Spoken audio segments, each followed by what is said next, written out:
অপেক্ষা মারুফের মাসিক খরচ ৫,৬০০ টাকা বেশি। কেয়া ও মারুফের প্রত্যেকের মাসিক পারিবারিক খরচ কত?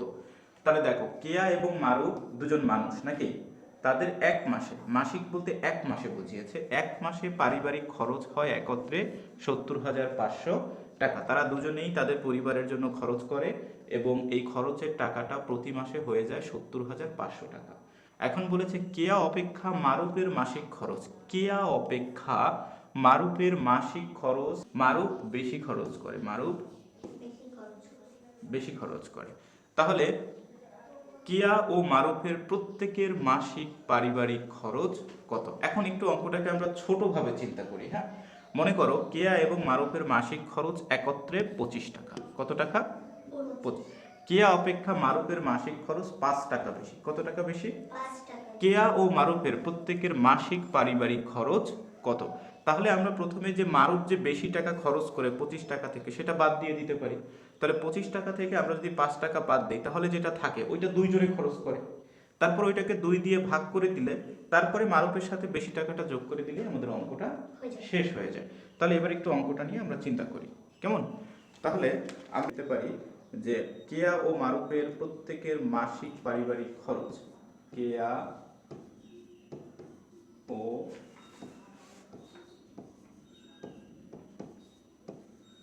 মারুফের প্রত্যেকের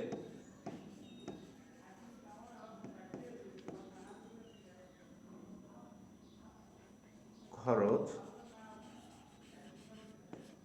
একটু দেখো মোট খরচ কত? ৭০,৫০০ টাকা। আমরা ওই যে কেয়া এবং মারুফের ধরেছিলাম 25 টাকা, সেখান থেকে 5 টাকা বাদ দেওয়ার পরে আমাদের যেই টাকাটা থাকবে ওইটাকে আমরা কি করব? 2 দিয়ে ভাগ দিয়ে দিব, 2 দিয়ে ভাগ দিয়ে দিব। তাহলে ৭০,৫০০ টাকা থেকে যদি আমরা ৫,৬০০ টাকা বিয়োগ দিলাম, এবং তারপর যেহেতু কেয়া এবং মারুফ দুইজন ব্যক্তি, 2 দিয়ে ভাগ দিই, তাহলে আমাদের অঙ্কটা কিন্তু হয়ে যায়। ওকে, তাহলে আমরা একটু দেখি। এখানে যদি আমরা বিয়োগ দিই, এই দুইটা শূন্য প্রথমে বসে যায়। এখানে আছে 6, এখানে আছে 5, অর্থাৎ 6 আছে কত হলে 15 হবে, 9 হাতে থাকে 1, 5 আর 1 6, 6 আছে কত হলে 10 হবে, 4 হাতে থাকে আমাদের 1 আছে কত হলে 7 হবে, আমাদের থাকে হচ্ছে 6। এত টাকা, এটাকে আমরা এবার 2 দিয়ে ভাগ করে দিব। তাহলে 2 দিয়ে যদি ভাগ করি, তাহলে দেখো প্রথমে দেখে আমাদের 3 দুগুণে 6, 4 নামে, 2 দুগুণে 4 9, 4 দুগুণে 8, 5 দুগুণে 10, আর এই শূন্যটা আমাদের নেমে যায়। তাহলে এই হচ্ছে আমাদের প্রথম এত টাকা। তাহলে এত টাকা কে খরচ করে বলো তো? না, মারুফ তো বেশি খরচ করে। তাহলে এত টাকা কে খরচ করে? কেয়া। তাহলে আমরা লিখি এখানে কেয়া খরচ করে, কেয়া খরচ করে ৩২,৪৫০ টাকা। তারপরে কে থাকে? মারুফ। মারুফ একটু বেশি খরচ করে না? মারুফ কি করবে? একটু বেশি খরচ করবে। তাহলে মারুফ খরচ করে, দেখো মারুফ খরচ করে কত টাকা? এই যে ৩২,৪৫০, এর সাথে আমাদের ওই ৫,৬০০ কি হবে? যোগ হবে। এখানে যেমন 20 টাকা, এই যে 20 টাকা পেয়েছিলাম, তারপর ভাগ 2, এখানে 10, এই 10-এর সাথে আবার ওই 5 যোগ করলে ওই টাকাটা পাই যেটা মারুফ খরচ করে। তাহলে এখন আমরা যদি এটা যোগ করি, তাহলে কি থাকে দেখো, 0, তারপরে এই 5 নামে, তারপরে এই 6 এবং হচ্ছে এদিকে 4, 6 আর 4 10-এর 0, হাতে 1, 5 আর 1 6, 6 7 8, আর এই যে 32, এত টাকা। তাহলে আমাদের উত্তর হবে, দেখো এই টাকাটা আমাদের উত্তর হবে আমাদের এই টাকাটা কেয়া খরচ করে আর এই টাকাটা মানব খরচ করে। এই দুইটা যোগ করলে আমরা আবার ওই ৭০,০০০ টাকা পেয়ে যাই, ৭০,৫০০ টাকা পেয়ে যাই। তাহলে বোঝা গেছে অঙ্কটা? হ্যাঁ, কথা বলেন। দেখো, রনি এবং বাসিরের কাছে একত্রে 780টি লিচু আছে। রনি অপেক্ষা বাসিরের 64টি লিচু কম আছে। রনি এবং বাসিরের প্রত্যেকের কতটি করে লিচু আছে? এই অঙ্কটা হচ্ছে আমাদের 8 নম্বর অঙ্ক। এখন আমরা যদি একটু ছোট করে চিন্তা করি, এটাই মনে করো রনি এবং বাসিরের কাছে,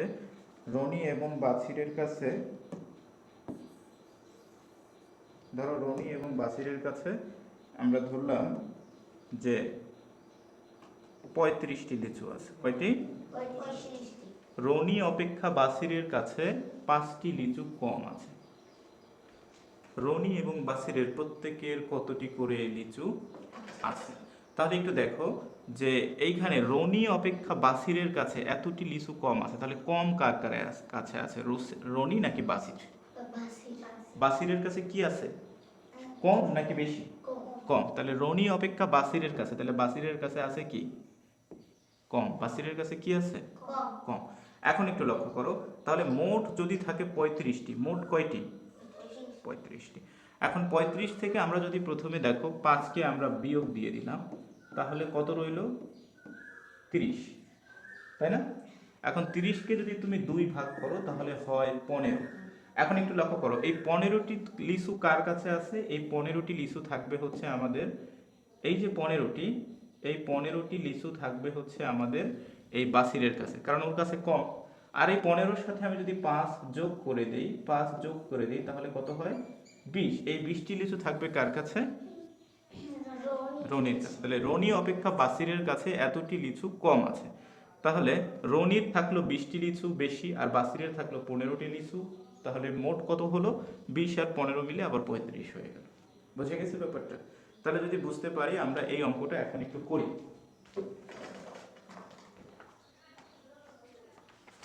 দেখো,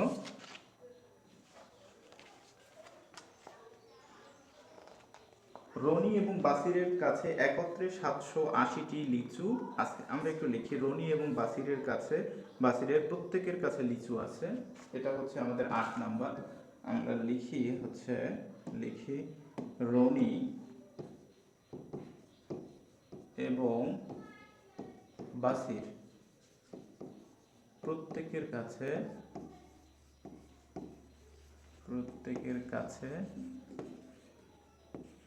লিচু আছে,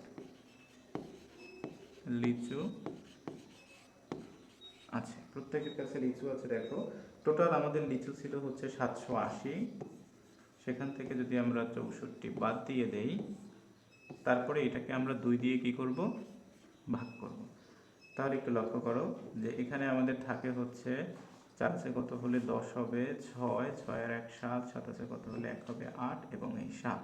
এটাকে যদি তুমি 2 দিয়ে ভাগ করো তাহলে দাঁড়ায় হচ্ছে 3 দুগুণে 6, হাতে থাকে 1, 5 দুগুণে 10, 11 নামলে, তারপরে হচ্ছে 11তে 10, 1 নামে 8 দুগুণে 16, 358টি লিচু।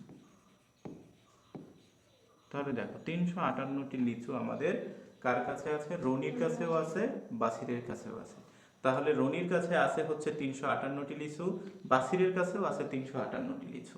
কিন্তু এখানে আরেকটা অঙ্কের ক্লু দিয়েছে যে তোমার রনি অপেক্ষা বাসিরের কাছে 64টি লিচু কম আছে। তাহলে কম আছে কার কাছে, বাসিরের কাছে। তাহলে আমরা লিখতে পারি বাসিরের কাছে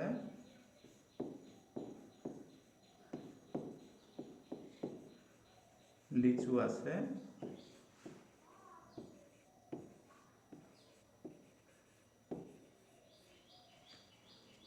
দেখো, রনি অপেক্ষা বাসিরের কাছে এতটি লিচু কম আছে।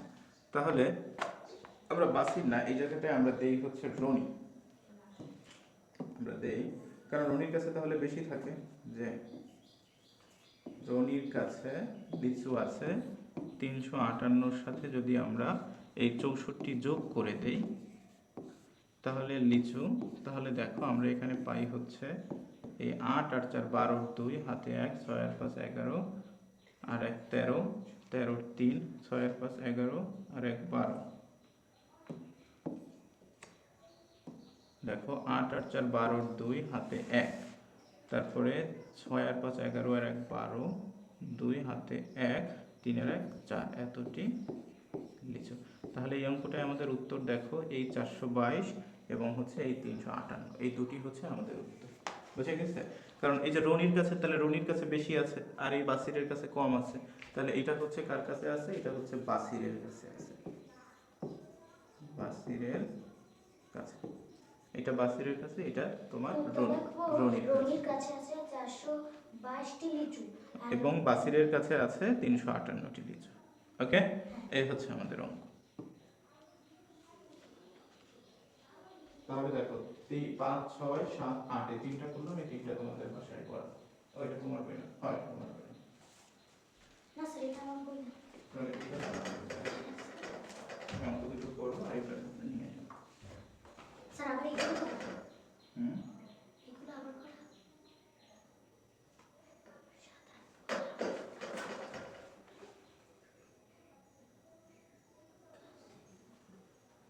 আর অন্যান্য পড়ার কি অবস্থা? ভালো স্যার সব শেষ হয়েছে পড়া? হ্যাঁ জি দাদা।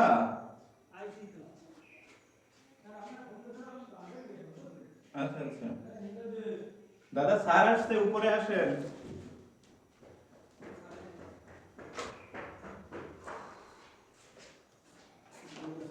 স্যার আসছে স্যার। হ্যালো।